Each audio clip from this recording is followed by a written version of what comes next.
రిలేటెడ్గా మీ ప్రొఫెషన్ మీరు లాక్కొస్తూ ఉన్న టైంలో మీ వివాహం ఎలా అయింది కవిత గారు? మా బ్రదరు చనిపోవడంతో మా whole family became upside down. నాకు 16.5 ఉంటుంది. వాడికి 15 ఇయర్స్. ట్రైన్ యాక్సిడెంట్లో చనిపోతే ఇమ్మీడియట్లీ మా మదరు యాక్టింగ్ మానేయమని చెప్పారు. మానేయమని చెప్పారు. ఎందుకు యాక్టింగ్కి దానికి ఏంటి? She collapsed. అమ్మ, నేను నిన్ను ఎవరితో పంపించను, the field is not really good, నువ్వు పిచ్చిదానివి, నీకేమీ తెలీదు, నీకు మాట్లాడడమే తెలీదు, ఏది ఎలాగో తెలీదు, నువ్వు ఒక్కదానివే వెళ్ళాలి, నిన్ను నేను పంపించను ఒక్కదాన్ని, నేను రాలేను. నాకు షీ వాజ్ కొలాప్స్. యాక్చువల్లీ అందరము కొలాప్స్ అయ్యాం. Only one brother and 3 sisters. Very disaster యాక్సిడెంట్లో చనిపోవడం అనేది, నేను కూడా అప్పటి వరకు ఉన్నది ఫాస్ట్గా వెళ్ళే బండి, ఎడ్ల బండికి కాలు విరిగిపోతే కుంటుకుంటూ వెళ్తుంది కదా ఆ ప్రాసెస్లో.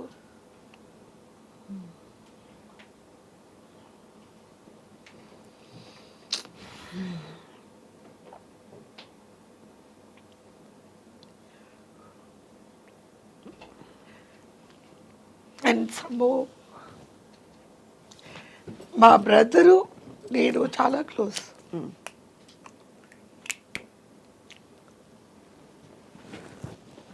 ఎక్కడో ఒక చోట మనకి తెలియకుండా బ్రేక్స్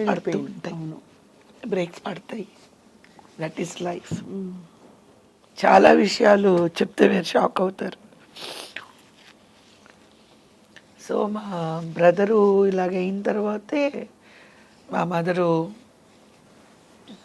వద్దు ఆపేసి ఊరు వెళ్ళిపోదాము, విలేజ్ వెళ్ళిపోదాము, వెళ్ళిపోయి నీకు పెళ్ళి, అక్కకు పెళ్ళి అయిపోయింది కదా, నీకు పెళ్ళి చేసేస్తాను, నా వల్ల కాదు. మెయిన్గా ఏంటంటే నేను మా బ్రదర్ చాలా క్లోజ్. లైఫ్లో ఇష్టమైన వాళ్ళు ఎప్పుడు వెళ్ళిపోతారు.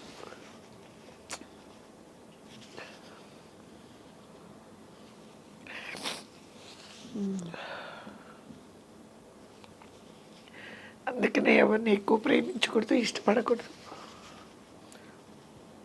ఒప్పుకుంటా. అది వెరీ పెయిన్ఫుల్. సో చాలా తమ్ముడు ఇది ఇష్యూ తర్వాతే, బట్ మూవీస్ ఏమో కుప్పల్లాగా పడిపోతున్నాయి నాకు. కుప్పలు అంటే మీకు సంవత్సరానికి 5 సినిమాలంటే నాకు 15 నుంచి 20కి వచ్చేసాయి. ఎక్కడ చేయాలి చెప్పండి? ఒక రోజు 3 షిఫ్ట్లు. హీరోయిన్ కష్టం కదా. ఏవిఎం స్టూడియోలో నేను ఉన్నానంటే ఫస్ట్ ఫ్లోర్ తమిళ్ అవుతుంది, 7th ఫ్లోర్లో తెలుగు అవుతుంది, మళ్ళీ ఇంకో ఫ్లోర్లో ఇంకోటి, అదే స్టూడియోలో నా కోసం డబ్బింగ్లు. కొంచెం ఇంకొక ఆర్టిస్ట్ క్లోజప్ తీస్తున్నారంటే కొంచెం ఒక సీన్ చెప్పండి, డబ్బింగ్. ఆ కారు తిరుగుతూనే ఉంటుంది ఆ 3 ఫ్లోర్లకి. ఇంకా చూడాలి మీరు. అక్కడికి వెళ్ళామంటే చాలు రమణ అక్కడ బయటకు వచ్చేటప్పటికే అదిలాగే ఇదిలాగేసి ఫటాఫట డ్రెస్ చేంజ్లు అంత ఫాస్ట్ చేసి వెళ్ళిపోయేదాన్ని. సో అలాగా 22 అవర్స్ ఇన్నండి. 2కు పడుకుంటే 4కి లేచేదాన్ని. సో అమ్మ ఇలాగా కష్టపడకి ఇంకా. అప్పుడు అరేంజ్ మ్యారేజా? అంటే ఇది తర్వాత మేమందరం మా తమ్ముడి ఫ్రెండ్స్ ఒక టీమ్, ఫ్రెండ్స్ ఫ్యామిలీ అండ్ మేమందరం కలిసి సింగపూర్ వెళ్ళామన్నమాట. వెళ్తే there my brother's friend family is close to my husband. So అలాగా ఆయన ఇంటికి వెళ్ళడమో లేకపోతే ఆయన ఆఫీస్కి ఇట్లా ఒకసారి డిన్నర్కో దేనికో వెళ్ళినప్పుడు ఆయన మరి ఆయన ఇష్టపడ్డారేమో నాకు తెలీదు. నాకు ఈ లవ్లు గివ్వులని నాకు తెలీదు. నాకు అది ఐ లవ్ యూ చెప్పడం కూడా చేత కాదు. నేను ఆ లవ్ యూ చెప్పింది ఒకటే మా ఆయనకి పెళ్ళైన అంటే I don't believe in that. నాకు ఎవరినో చూసి ప్రేమించేయాలి ఆ ప్రేమ అని ఎప్పుడు ఫోకస్ ఎలా ఉండేది అని అంటే, నాకు అమ్మకి నాన్నగారికి ఒక ఇల్లు కొనాలి, తమ్ముడికి ఒక ఇల్లు కొనాలి, అక్కకు ఒక ఇల్లు కొనాలి, చెల్లికి ఒక ఇల్లు కొనాలి, అందరికీ బోల్డ్ డబ్బు సంపాదించి అందరూ కంఫర్టబుల్గా ఉండాలి ఎప్పుడు నా మైండ్ అలాగే. నా సినిమాలన్నీ 100 days ఆడాలి, నా ప్రొడ్యూసర్కి బోల్డ్ డబ్బులు రావాలి. ఎప్పుడూ నాకు ఏమంటారు, ఎంతోమంది లవ్ లెటర్స్ ఇచ్చారు నాకు షూటింగ్ టైంలోని.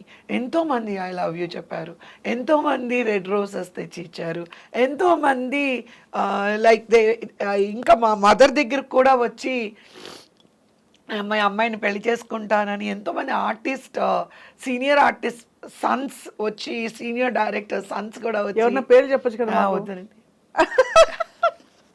మా బుద్ధి పొన్నించుకోవడం కాదు కానీ ఇప్పుడు అడిగా నేను అనేది యాక్చువల్లీ నేను గీత దాటాలని మీ చేత చెప్పించాలని కాదు, కానీ ఇప్పుడు మీరున్న స్టేజ్కి అవన్నీ స్వీట్ మెమరీస్ కిందే లెక్క. అంటే అప్పుడు నాకు తెలీదు. నాకు మీరు లవ్ లెటర్ ఇచ్చారంటే తీసి అమ్మకే ఇచ్చేదాన్ని తీసుకెళ్ళి, అమ్మ అదో అక్కడ ఎర్ర చొక్కా వేసుకున్నారే ఆయన లవ్ లెటర్ ఏదో ఇచ్చారు చదువు అనేదాన్ని అని నా పాటికి నేను వెళ్ళిపోయేదాన్ని. వాళ్ళు ఇలా ఇలా కొట్టుకునేవాళ్ళు. అమ్మ ఇంక ఈ మహాతల్లి దగ్గర మనం ఏం మాట్లాడకూడదు అని మా అమ్మ 2 ముగ్గురిని కొట్టారు కూడా.